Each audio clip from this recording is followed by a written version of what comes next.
Für uns Gläubige gibt es zwei Bühnen. Die eine ist die Kirche, die andere ist diese Welt.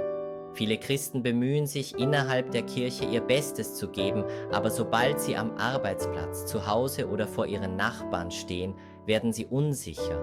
Leider bleiben viele nur innerhalb der Kirche gute Menschen, doch Jesus hat uns nicht dazu bestimmt, in der Kirche zu bleiben, sondern hat uns in die Welt gesandt. Glaube soll nicht nur in der Kirche etwas Gutes sein, sondern auch in der Welt einen guten Einfluss ausüben. Deshalb festigen Sie Ihre Identität vor Gott.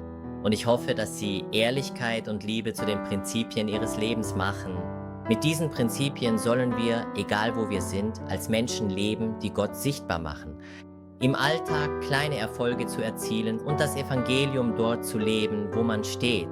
Genau das ist das Bild eines Christen, der in der Welt gut lebt.